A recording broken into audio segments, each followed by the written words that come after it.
Hello everyone, this is Caleb Simpson, and you're watching my 100% walkthrough for The Legend of Zelda Skyward Sword for Nintendo Wii. We just completed the Linear Mining Facility in the last couple of videos, and then went back to the Sealed Grounds to meet up with the old woman there, and then fought the Imprisoned. So now we're heading back to Skyloft, and our next objective is to go find somebody who knows the lyrics of the song that Zelda sang during the Wing Ceremony. So, return to the Knights Academy, and actually we just need to speak with the headmaster. So just head into his office, which is at the end of the hall on the top floor, and then speak with him in there. Ooh.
Alright, so this next part's kind of vague. We need to find two whirling sails that are somewhere near the Tower of Light. So the Light Tower is the building that's in the far bottom left corner of the map here in Skyloft, and it's that big, tall building, and there's actually, two whirling sails that are near the Light Tower. So, there is two giant windmills that are here in town, and they're pointing weird directions, and the instructions in the lyrics of the song said to point the whirling sails towards the Light Tower. So, we need to go ahead and make these windmills point towards the Light Tower. So you'll notice that if you come up to this first one, that you'll see that there's actually one of those pinwheels that we saw in the Linear Mining Facility that we could blow on with the gust bellows to open doors and such. So you want to blow on this with the gust bellows, and this will rotate the windmill. You want it to point towards that. And one way you can tell too is that little like stone outcropping thing on there on the back. You want it to rotate it until it matches up with that other stone outcropping that is there on the windmill platform as well. Now, one other fun fact of something you can do too is you can press up on the D-pad and play the harp. I keep forgetting to show this. But anyways, this allows you to use A and strum with the Wiimote to play along with the music in the background, which sounds kind of neat. And this is actually lets you do this throughout the entire game, which is kind of cool. It's actually, I've never seen that in a video game before, but it's very interesting. And this works for all the songs in the game. I'm not sure about enemy music. I've never tried that before, but it'd be kind of cool if that's true. If somebody knows, let me know in the comments. It doesn't serve any purpose other than playing for the Blessed Butterflies. Those Blessed Butterflies just outside of Oriel and Pero's house don't actually lead to a Gossip Stone. It's one of the only exceptions, but most Blessed Butterflies around will lead to some kind of secret, either a Goddess Wall or a Gossip Stone. Anyways, whenever you see Blessed Butterflies, make sure that you play the harp for them. So you press up on the D-pad and then play the harp. And there's several locations throughout the game. I'll try and point them out as I get to them, though. I'm sure I missed some. I've actually I looked online. I didn't see any like good lists. Like IGN made a guide when the game first came out, but there isn't like a list that I saw anywhere. Anyways, not on forums or anything. Not that they're like super important. And I'm pretty sure. I think there's basically a Gossip Stone. One Gossip Stone for every treasure is I think what it is. So the next windmill is over in the residential district. However, once you get close, you'll then see that the windmill propeller is missing. So then Jackamar, who is standing nearby, will then suggest, or he'll imply that he thinks that it fell below the clouds many years ago, which is very unfortunate. Now, we don't have a way of getting stuff below the clouds. However, Jackamar also mentions that Gondo's family, Gondo is the guy who owns the scrap shop in the bazaar, he says that Gondo's family has a robot, supposedly, or they have stories about a robot who could grab things below the clouds. How very interesting. We've just went to an area where there was a bunch of robots and they could do all kinds of fancy things, so maybe there could be something to this rumor. I find this whole quest a little bit silly because, like, our only goal is to rotate the windmill. However, in order to do so, we need a windmill propeller, but we have a perfectly good windmill propeller on the other windmill. So if we just take that off of that one and then put it on this one real quick and then rotate it, then that's all we really needed to do. So we don't actually need a windmill propeller at all. Also, the very fact of it, like, Jackomar's going to repair it and attach this, try and, like, jimmy rig this thing and duct tape it together to try and make it work for us. However, like, wouldn't it just almost be easier to make something else, I guess? Not that they really have many natural materials up here. I mean, we do have trees, though, and the trees will regrow, so it's a natural, like, regrowing resource, so to speak. But, yeah, I don't know. It just seems like it'd be easier. He could just use other tools and attach something to it real quick, and it'd be easier, because the only way we can use the windmill propeller is if you have the gust bellows anyways, and Link's the only one who has that. Like, it's just not practical for the rest of the residents of Skyloft to put a windmill propeller back on it, I guess. So next, swing on over to the bazaar and speak with Gondo at the scrap shop, and you'll just talk with him for a little bit, and he'll be happy that you believe him about his crazy story. And he says that what he needs in order to get the robot back up and running is actually some oily substance that he's heard comes from ancient flowers, but who could possibly know where an ancient flower is? And I mentioned this back when we were in the Lanayru region when we first got there, is that you do need at least one ancient flower to complete the game. Now, if you are missing one, you just have to go back to someplace in Lanayru and then activate a timeshift stone, and then while it's in the past, you can find ancient flowers up along the walls. They're like green flowers with pink leaves, or pink petals. And one of the easiest places to get it is actually in, I think it's called Desert South. But right after you get out of the Lanayru mine, there's an area right there where there's a timeshift stone that is in one of the rocks nearby. So you blow that up with bombs, then you can reveal a timeshift stone, and then when you move that area to the past, there's some nearby vines, and there's like always an ancient flower up on that ledge. And if not, then you can just go in the minecart and then come back out the minecart again to reset the area, and you could actually just go back and forth and get ancient flowers that way. And it's pretty much guaranteed. I don't think that there's I think it works every time. So you could totally just do that and go back and forth and get ancient flowers over and over again until you have however many you need. So if you neglected to get ancient flowers, then that's where I'd recommend going to get however many you want for all the upgrades in the game.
Alright, so we now have the dowsing option for the propeller. However, this will only work once we are in the correct region. So you want to go ahead and leave Skyloft, and the location I think is actually pretty vague. I don't think they actually give you any clues as to where it could be. However, if you were being really observant, you might have seen it earlier in the game, and I did actually point it out when we were there.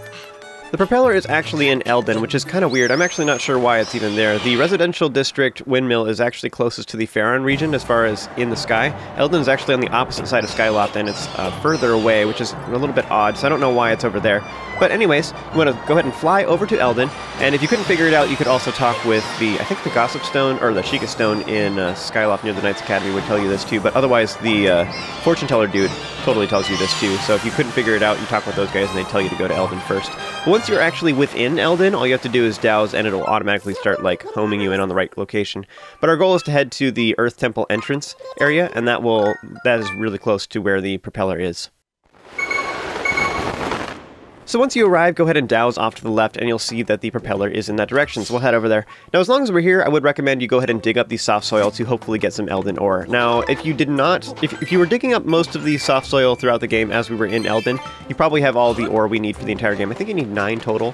Head off to this side, and there is actually a goddess cube up here on this ledge behind this cracked wall, so if you did not get that earlier, go ahead and blow that up and grab that goddess cube. That particular one, I'm not sure what it leads to off the top of my head. I think it's 300 rupees. Yes, I just looked it up. Sure enough, it's 300 rupees. Aha, yes, memory serves me correctly. Now, there is actually some blessed butterflies up here too, so whip out that harp by pressing up on the D-pad and play a quick tune for it, and this will cause a gossip stone to appear. So as I was just saying before, you always want to keep an eye out for blessed butterflies. And like I say, I think I know where most of them are in the game, but there's not really a good list online and stuff, and I don't know, I'm kind of like just going to the blessed butterflies in a convenient pattern. And I think there's about 12 of them in the game. I'm not entirely sure on that. Anyways, run down the hill, and this will lead us to the propeller. Go ahead and inspect it with A, and then Phi will give us the option to summon the robot, and he can bring it to the sky. I like Scrapper. He's such a goofy character. I'm going to try and like not speak whenever he's talking because his dialogue is humorous.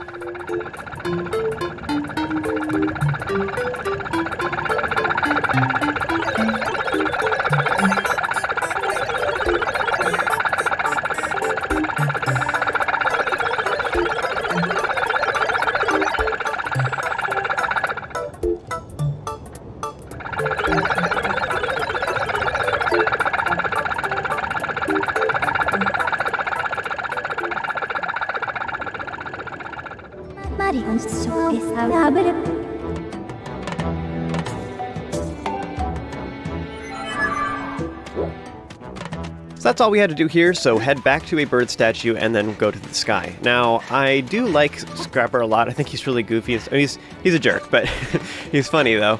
And one of the things I like to do is I like to name Link Short Pants as a character title. I didn't do that for this game just because for all the walkthroughs I try and leave it just as Link because that's the traditional name. That's what his character is actually called. But I like to name myself Short Pants for this game. You have to get rid of some vowels just to make... You can only have so many letters, so it's like Short Pants without an O and then without an A. And I think that's it. Yeah, you can have all these consonants, but not enough vowels to actually do it. But anyways, if you make yourself Short Pants, the funny thing about that is because Scrapper calls you Master Short Pants, but then meanwhile Phi calls you Master and then whatever your name is, so Master Link in this case is what she calls me all the time. But if you make your name Short Pants, then she calls herself Master Short Pants, which is the same thing that Scrapper calls you, so it's funny. So with Propeller in hand, you can return to Skyloft and you'll automatically appear in the residential district next to the windmill that we needed. So then Scrapper will come by and drop off the windmill propeller, and then Jackamar is here and he will go ahead and install it for us. This will allow us to use the gust bellows on it just like before, so I'll explain how to do that once we're done with this cutscene.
Alright, so once Jackamar leaves, you want to go ahead and use the gust bellow on the windmill propeller to rotate the windmill. And this is kind of sort of funny, like Jackamar helps us repair it. He doesn't even test if it works or anything, like whatever.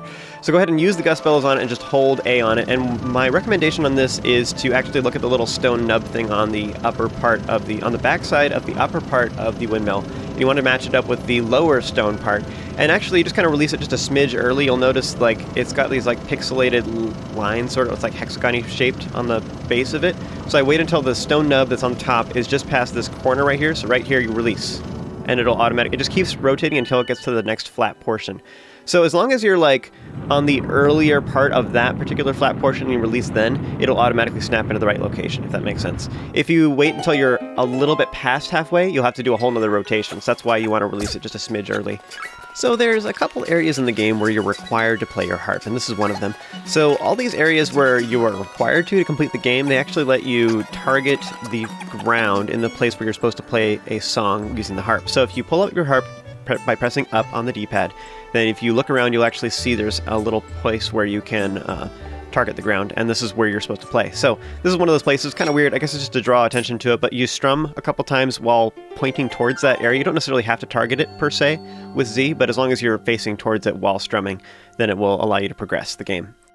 I'll try and give most of my instructions at the end of this, but basically to start out with though, first figure out where the controller is. Make sure your controller's calibrated, then figure out where the starting point is. In my case, I started doing it to the right, but it was Link's hands were to the left, so I started on the left instead.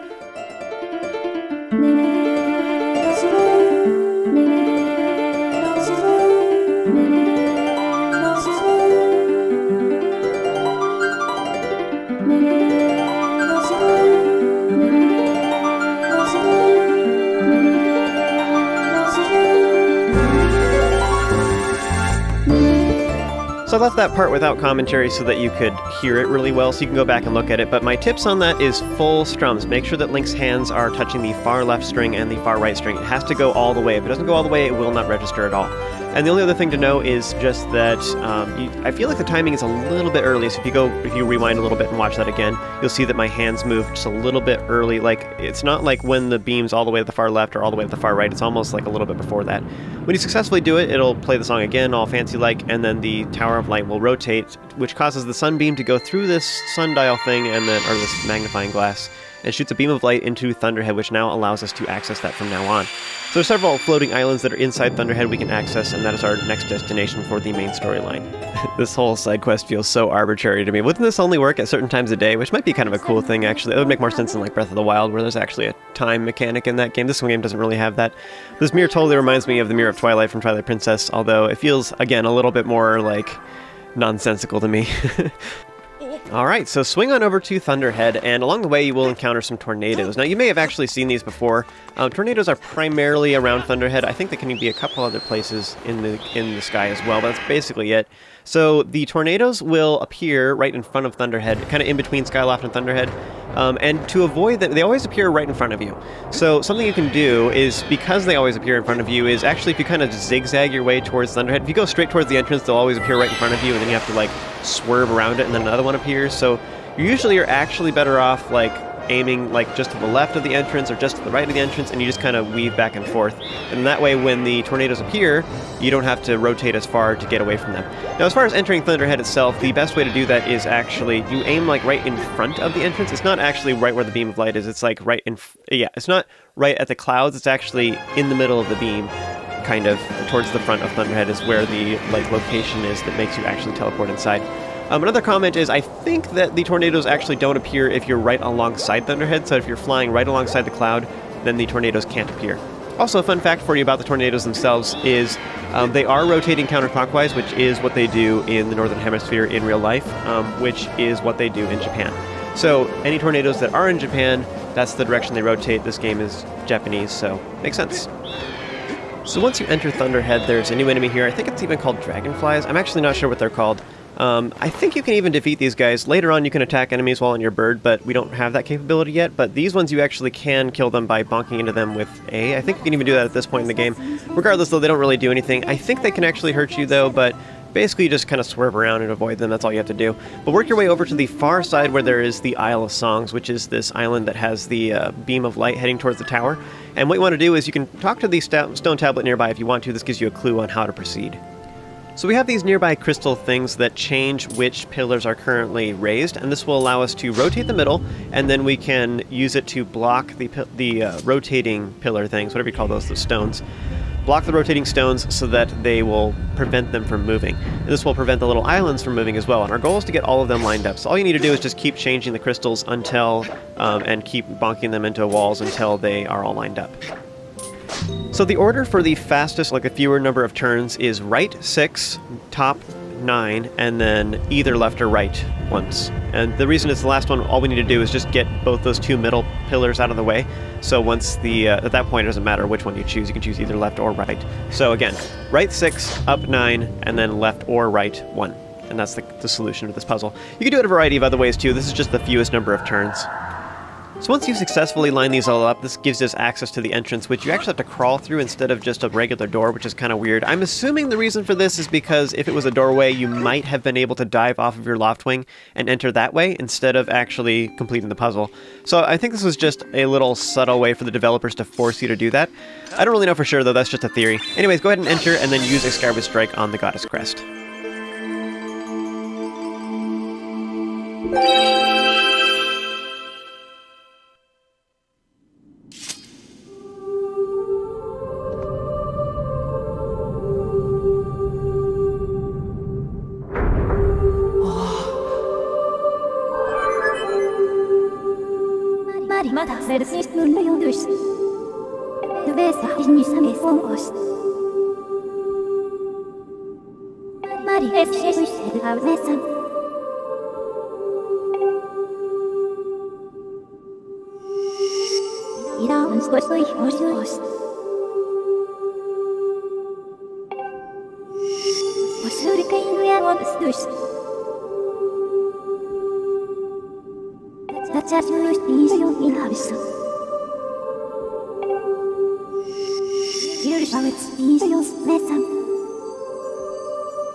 But first you must stand on the pedestal bare, with nothing between you and the night air.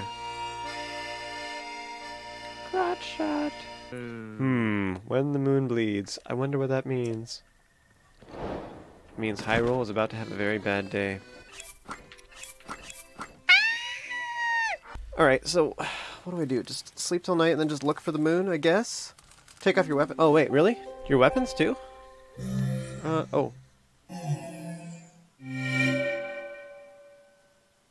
You lie. It was fine. That was really easy. I had to do it so many times, guys. Look at that. Like, everyone's... yeah, exactly. Everyone's hated Shrine, and I'm like, meh. Meh. It was fine.